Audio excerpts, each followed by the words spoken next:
I'll try to honor this brilliant architect as well as I can. So Gunnar Asplund, 1885, 1940. He was 2 years older than Le Corbusier. Was born in 1887. But Le Corbusier died in 1965, so lived longer. Unfortunately, Gunnar Asplund didn't live for too long. He died at 55. Okay, so Erik Gunnar Asplund, he died on the 20th of October. So he was not born today. He died on the 20th of October, 1940. Was a Swedish architect, mostly known as a key representative of Nordic classicism of the 1920s. And during the last decade of his life, as a major proponent of the modernist style, which made its breakthrough in Sweden at the Stockholm International Exhibition from 1930. Asplund was professor of architecture at the Royal Institute of Technology from 1931. His appointment was marked by a lecture later published under the title Our Architectonic Concept of Space. The woodland crematorium at Stockholm South Cemetery is considered his finest work and one of the masterpieces of modern architecture, and I would agree.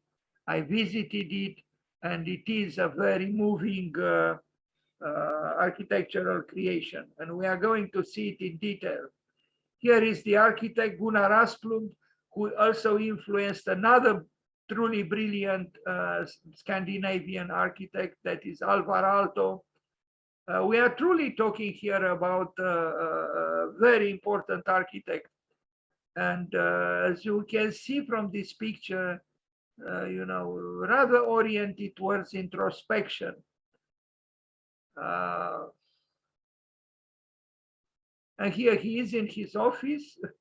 There are unfortunately only men there, no women, and you see the space is not very large, and he is equally pensive and maybe even melancholy a little bit. An interesting man, but the reticence of the Swedes in general is something that impresses me. And anyway, their architecture, so it's not flashy, it's not flamboyant. It's restrained, but there is a great quality in restraint, especially maybe if it's a Scandinavian restraint. Anyway, so here he is, Gunnar Asplund, who died on the 20th of October, 1940. The Woodland Cemetery in Stockholm, which is considered his best work, although you'll see some other important works by him. This work, he worked also with Sigurd Leverentz here, another brilliant architect, well, engineer turned architect. And I think they did the work together for the competition. And they built for a while both buildings here, and then Leverentz left and Gunnar Asplund remained on the job. It's a complex work. It's not just one single building. For example, this one is so different from the crematorium, which is a larger building. But so his architectural language is very, is like here is touched by historicism, but he also has like the crematorium is, almost totally modern, so to speak. Look at the manner of drawing, of writing. At the top, this is, an image of the project. I mean, who would write like this today? I mean, taking the time to carve every letter properly, and it was manual calligraphy, of course. It's not like we are spoiled by hundreds of fonts. We just choose it and click, and that's it. I think Gunnar Asplund had a serious concern for the afterlife, for the end of life. He was not the only one, of course. Leverentz also built here, and I'm going to show also a project on the same cemetery by a younger, well, he's alive, he's a contemporary, Johann Chelsing, near the buildings by Gunnar Asplund. A pencil drawing. You can tell that this is the reticence that I try to mention. Even the drawing is not is discreet, is modest, is sensitive.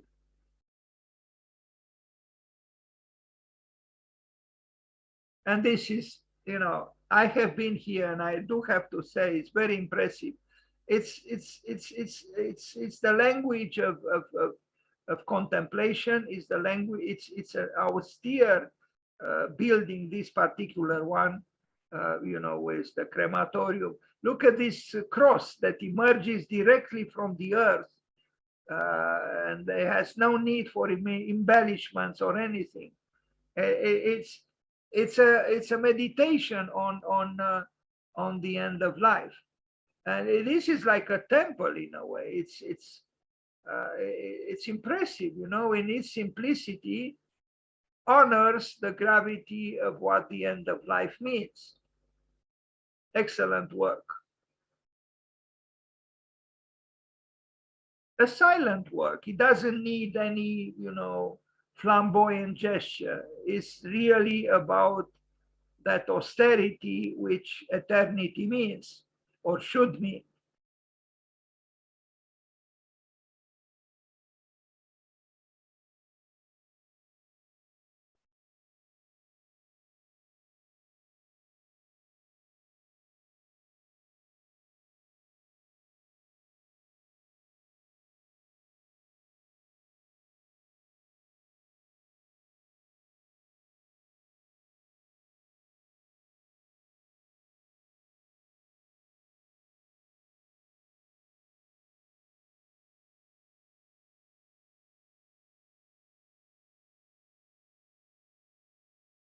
Greenwood Cemetery, Gunnar Asplund.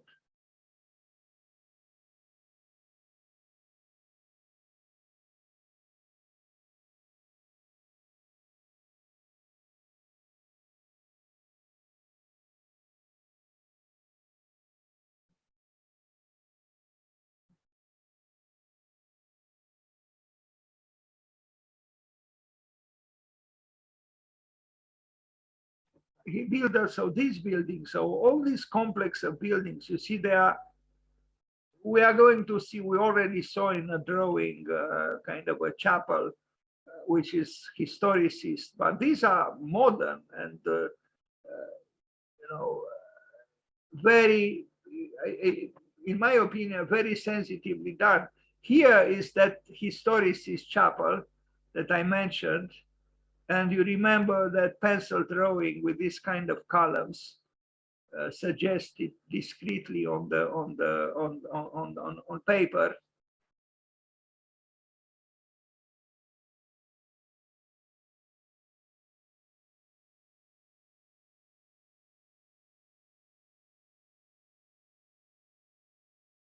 Now you might say between this building and the other ones that we saw, it is a stylistic difference. And it is, because this one doesn't almost have no modernity at all about it, or, you know, it's maybe you could say there are some slight deviations from what history might have required, but you wouldn't really call this a modern building.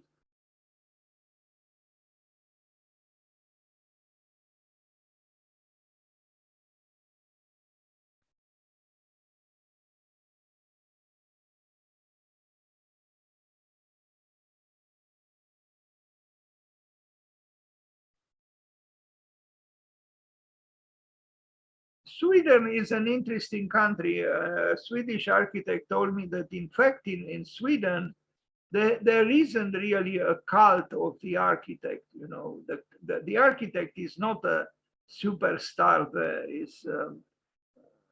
is almost an anonymity about the architect. Is in the collective psychology, the perception that the architect is is not someone who,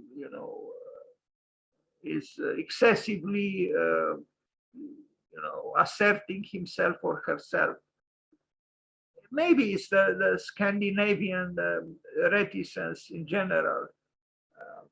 I don't know, but they do have some important architects, but they are not, extravagantly, standing out. I'm thinking of Ralph Erskine, important. Well, he was born in Great Britain, but lived and worked in Sweden.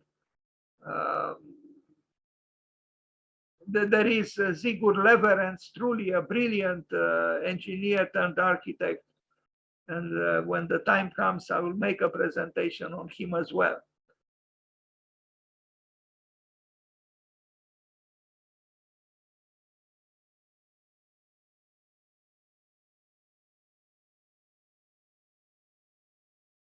So you see the two sides of Gunnar Asplund.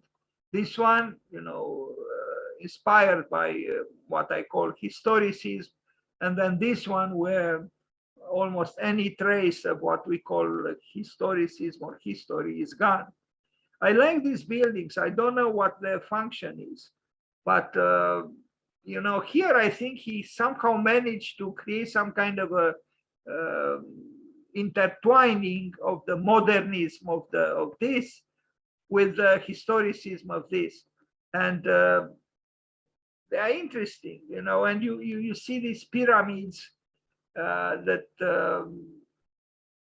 obliquely make a reference to what we call eternity, or the afterlife. And yet they are not, I don't know, I regret, I don't know what their function is, but I find them very interesting. And I think I have in this presentation also the projects drawing for those buildings.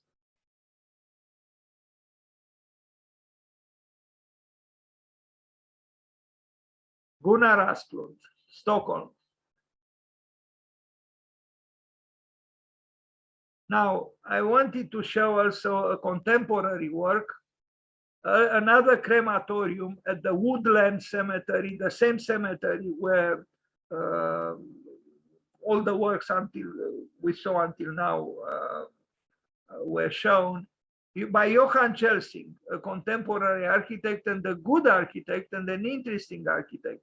But this crematorium would surprise you perhaps a little bit, not so much in this image and this interior, but particularly from the outside.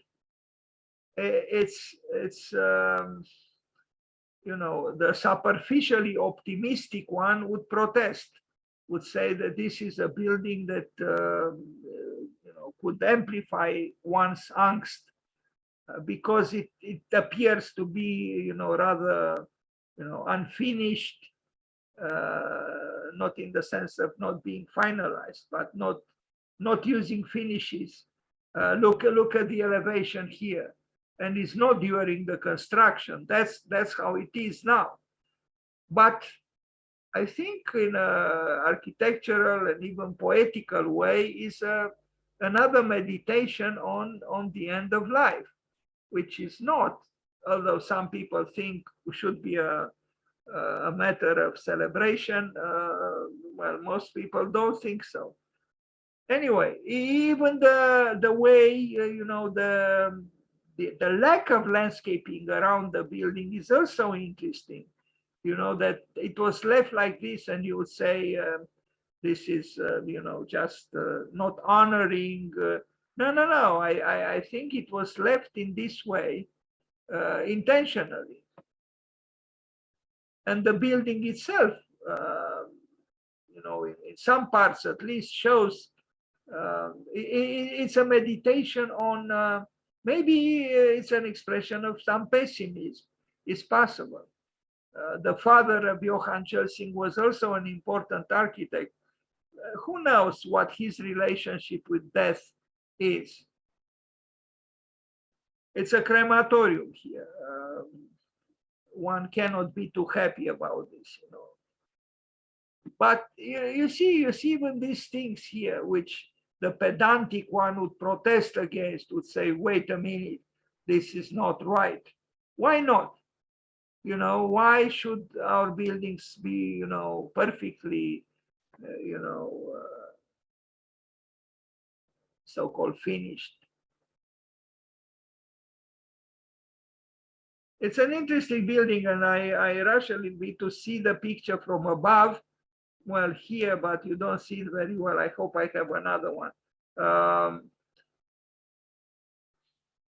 The interior has, just like in Kyoto, that celebrated dry garden. I forgot the name of the temple with the stones, with the rocks. It's an environment which suggests to you to think beyond life, and that is to think about afterlife. The plan is, very functional and clear and so on. Nothing. He is not Johann Chelsing is not a flamboyant architect. He values a lot the seriousness of the building and even its robustness. In fact, he is concerned with theory as well, and he advocates a robust architecture. This is the top view of the building, which itself I think is very interesting. Is what you see from above the building, looking downwards.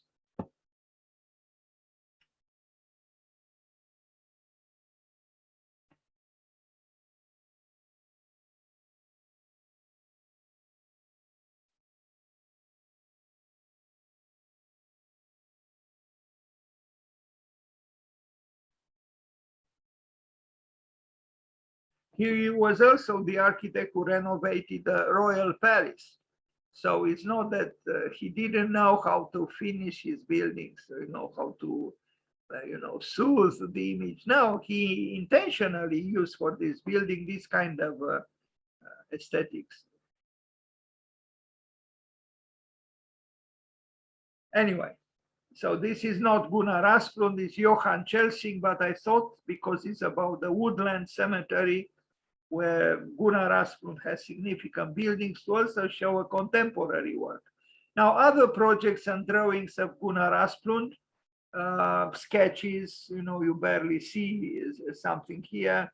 This is a project for the pavilion of Sweden. I don't know what international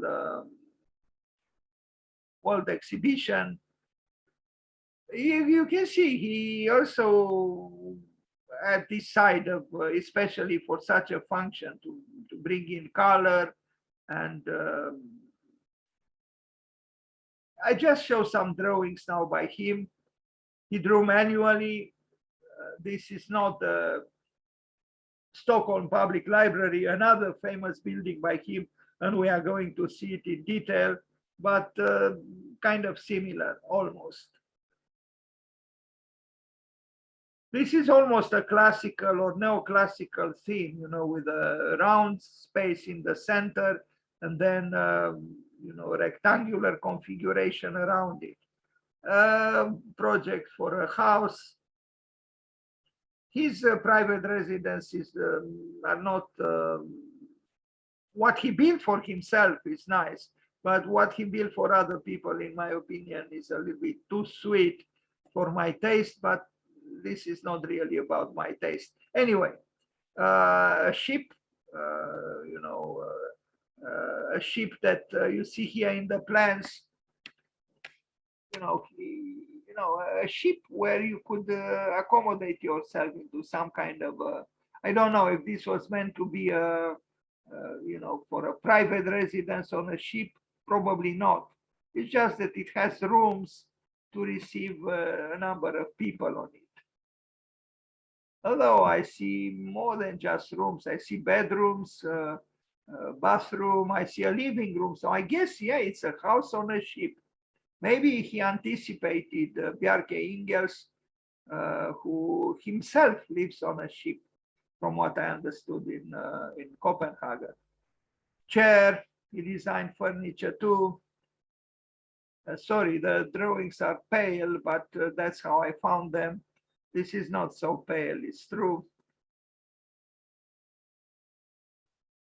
He's also, in a reticent way, also a whimsical architect and a whimsical uh, interior designer or furniture designer. There is always some poetry about his work, I think.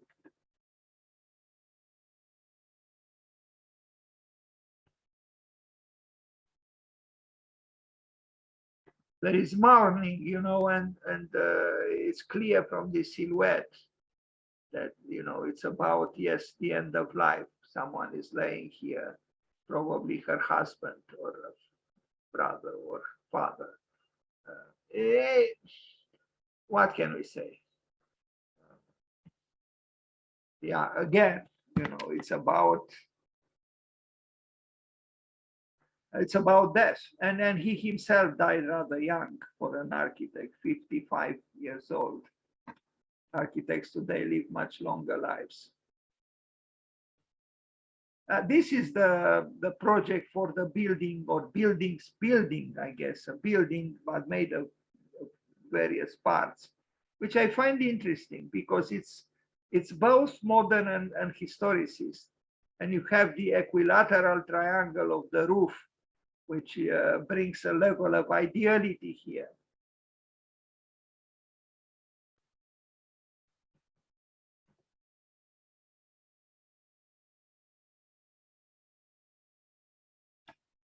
Stockholm Public Library. Now, this is the other famous building by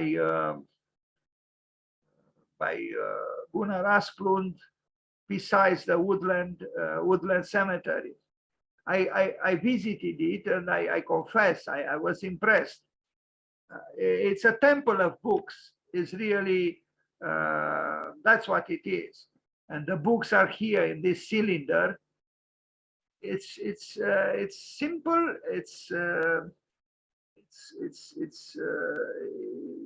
It's truly a magnificent container for books. There was an international competition for an extension for this library, and I thought of participating too.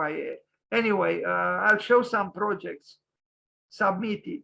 Fortunately, the winner was not built because wasn't a brilliant project in my opinion and other people's opinion. But anyway, it was a major exhibition competition, but they decided not to build the winning entry. This is the interior where you have the books only until a certain height. But all in all, the feeling here, and I had been here, I confess, it's a feeling that yes, you are in the place of knowledge, in the room of knowledge. And the books are easily accessible. It's not like in some contemporary libraries where there are books even on the ceiling at impossible heights. It's a simple building, but it's not simplistic. And this is the plan and the section. And you see, the functionalist would say, wait a minute, did he need so much space here? Why? Essentially, he could have had the end of this room vertically here at this level. But the library also has a symbolic function. Truly, when you enter this room, you feel that you are in the room of knowledge, in the temple of books. And it's done with reticence, but with power, with strength. It's one of the greatest, really one of the greatest libraries in the world. I mean, architecturally speaking.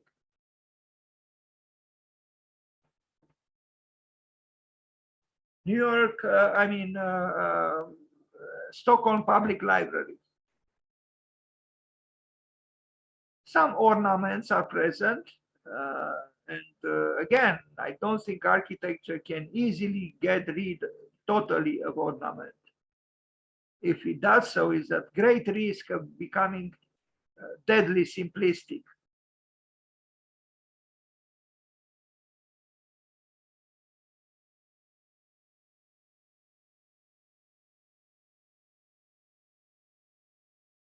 Gunnar Asplund. Look at the beauty of this. It's just a thing, for God's sake. But look how it is done. It's an architectonic event. It's even a little sculpture here. Why? Well, because there was a need for beauty, and I wonder, when you wash your hands here, what do you feel?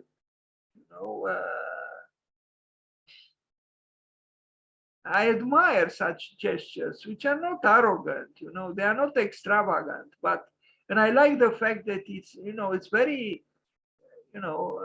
functionalist, and then all of a sudden, the event of a humanistic or artistic adnotation, if I am to call it so. Look at the light here, entering in this room. I don't know. It's a very, in a way, poetical picture of this. Truly, one of the most important libraries ever built is this one, the Stockholm Public Library by Gunnar Asplund.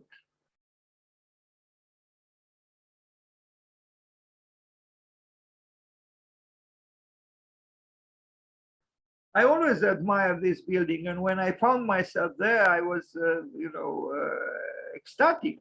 I remember I was like, and anyway, I should not get nostalgic now and get too personal. Look at the beauty of this lamp.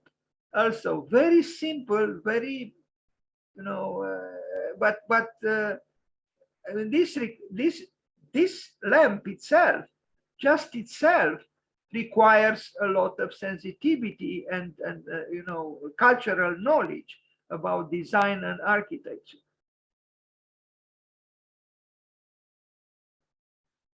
Well, I'm sure President Trump, former President Trump, would not have loved it. He would have, because it's not gold, it's not flamboyant, but the poetry of this design is to me is undeniable. Anyway, so the Temple of Books, the Stockholm Public Library by Gunnar Asplund. Now we arrive at another interesting work, the Gothenburg's courthouse, just the extension.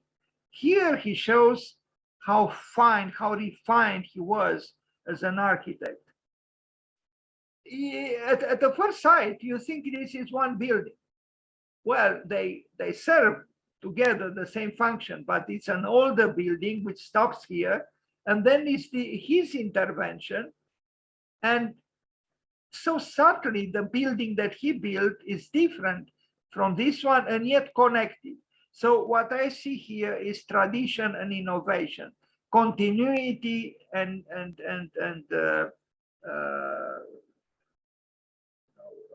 break or change. You have the new and you have the old, but between the old and the new is not an uncrossable threshold. Now they communicate. You can tell that Gunnar Asplund didn't ignore the building on the left. But at the same time, he couldn't ignore his own time and himself. So it's the new and the old in an inspired coexistence. And I really like this building. It's not easy to do such an architecture. He asserted his time, but he also didn't, by doing so, he didn't insult the past. You see here the past, and you see his present. And it is different what is here than what is here, and yet somehow they coexist. And I think this, and you'll see the inside is splendid. Is, if you can use such a word for a courtroom as being splendid. It's a great lesson in architecture. If you are concerned with a certain context and you want to build respecting that context, you are also obliged, I think, to respect your own time. And as Maria Olbrich wrote on the elevation of the secessionist building in Vienna, to each time it's art, and to art it's freedom. So of course Gunnar Asplund couldn't just mimic this building. He respected it, but he respected it with the individuality of his own time. And this building is a modern building, but connected subtly with the existing building. I like it very much. And look at the courtyard, and we'll see also the interior spaces, the same Scandinavian reticence, which is a lesson to those who understand that architecture is quality, not quantity. And is, as Alvar Aalto said, architecture belongs to culture, not to civilization. Look at the interior. You know, I mean, it's modern, yes. I'm not so sure about this clock here. Maybe it wasn't him who hanged it there, but the staircase is sublime in its simplicity and its logic. It's a very fine staircase within the larger. Look at this door, just the door itself. Everything is crafted with a fine understanding of what the design means. There is wood, which is warm. So this is a courtroom. If you enter this room, you might feel comforted by the warmth of the materials chosen. And it's almost like an intimate space somehow, although it's a public space. You know, it's an interior which is not oppressive, is not punishing you. You know, you are supposed to, because we are all confronted with problems in life, and this building is supposed to serve you, to help you, and to give you the confidence that you know, justice is being or will be made or was made. I think it's a very fine building, and you know, even the furniture is not you know, a very sensitive way of understanding what a courthouse is supposed to be.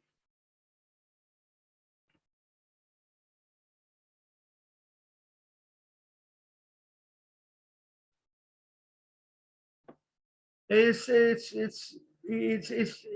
together with the Woodland Cemetery and the Stockholm Public Library is, I would say, it's a major work. This one by Gunnar Asplund.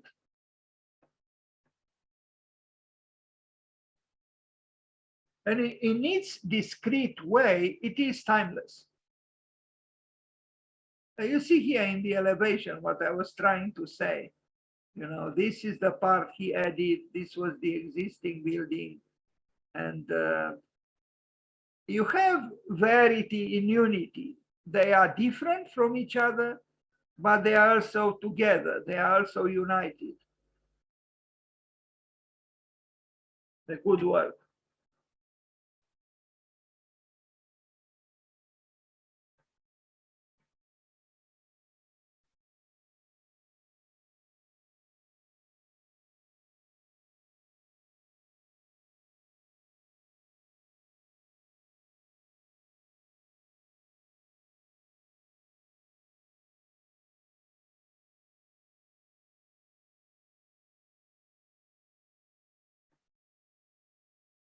And look at the columns, you know,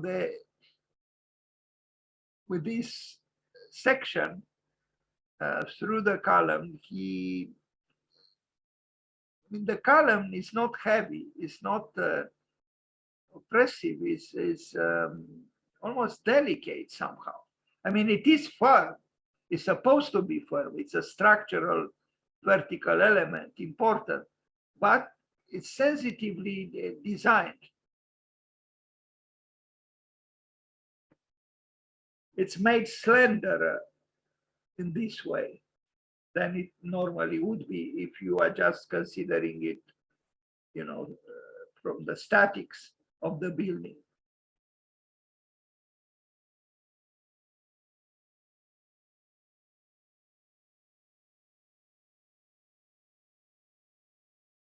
It's a building where you don't, in my opinion, you don't feel fear, you don't have trepidation of, well, you see, it's very homely somehow. It's like a big living room.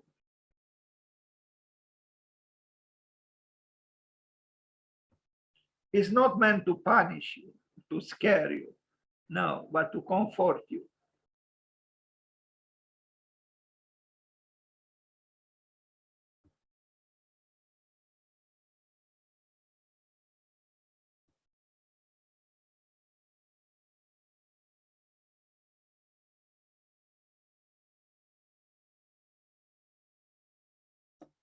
And again, the poetry of installation of, pipes and so on. It is poetry here, it's with the simplest means. I mean, this is an event, in my opinion, a visual event, an architectonic event. And so is here, this handle, these things, these so-called details add to the charm of the building. And the lamps equally so. Simple, functional, elegant, refined.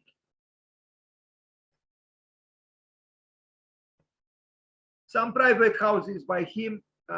We begin with his own house.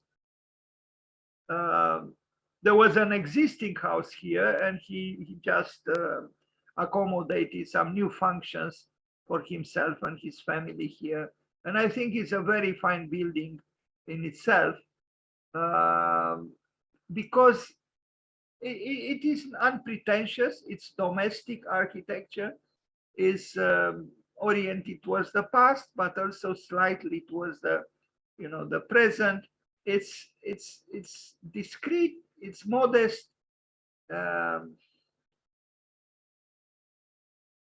It's an art to understand your role as an architect in this way, in my opinion.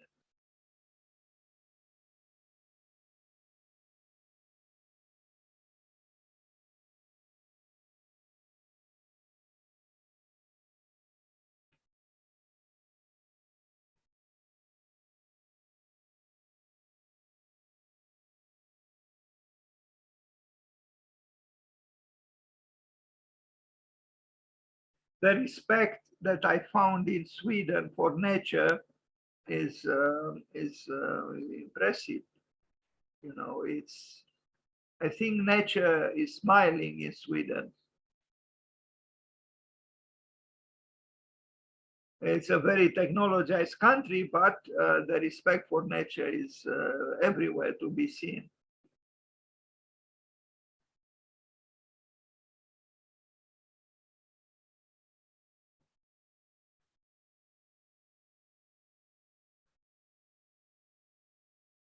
Well, his domestic architecture to me is maybe because I didn't experience, myself personally these buildings. I know more public buildings, but I don't know. It's an interesting maybe matter of for reflection. The domestic works of Gunnar Asplund, Villa Snellman. It's probably, if you study it in detail, you discover interesting things. Like what's going on here. This small corridor here. There are interesting deviations from predictability. But all in all, it's a discrete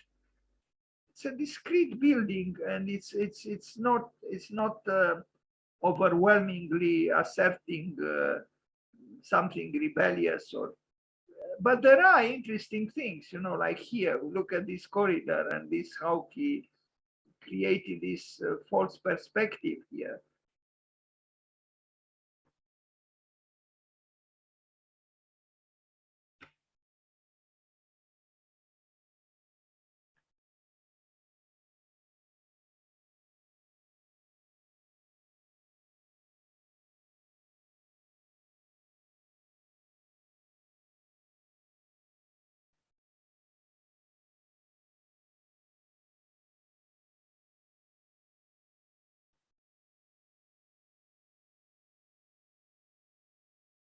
Whereas the outside, the house is a little bit strange for my taste. I mean, look at this small window here, very small and rather, almost burlesque a little bit.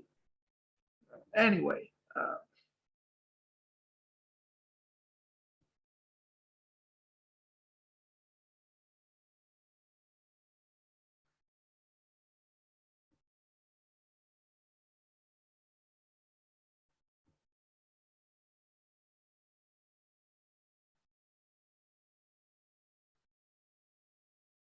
if I am asked what do you like in this picture, I would say these three.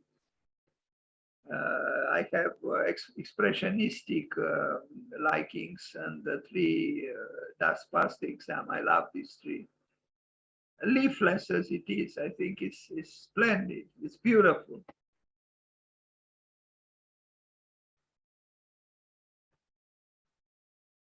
The house, I don't know. It's not one of the works I admire the most by Gunnar Asplund, but anyway, he built it. Another villa. This one makes me think a little bit of Vienna and even Joseph Hoffman, perhaps. It's a solid, big house.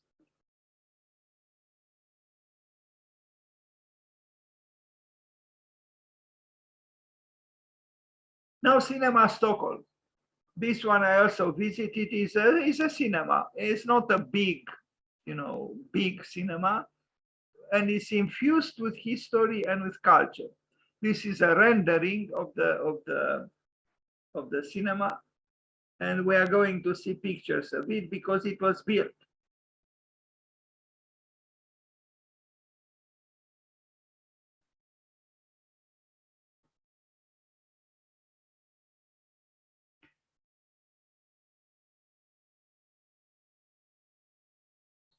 It's not like the mega cinemas of, well, maybe not the present, because as Michelangelo Antonioni, the great Italian film director, said, he said, in the present, he made this statement, I don't know, 30 years ago, 40 years ago. In the present, our TV screens are becoming wider and wider, bigger and bigger, and our cinema screens are becoming smaller and smaller. It's kind of an interesting, the screen of the private environment or house is becoming larger and larger, becoming almost public in a way, while the public one in large cinemas, or maybe not so large cinemas, they are becoming smaller and smaller, which could mean that the public dimension of watching a film is actually decreasing, and the publicness of watching a film in your own quarters, in your own house, is becoming bigger. Anyway, this is the cinema by Gunnar Asplund in Stockholm. Touches of historicism. Scandia Theater, before the pandemic. I don't know if, but maybe in Sweden it's kind of the same. They didn't impose too many restrictions. Well, this is certainly unusual now in a theater, in a cinema, to see something like this. But in this one, you can.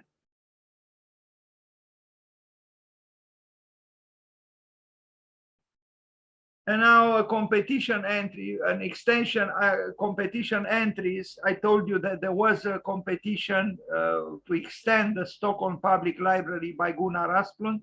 I'll just show a few of them. There were 1,000 projects and some very interesting.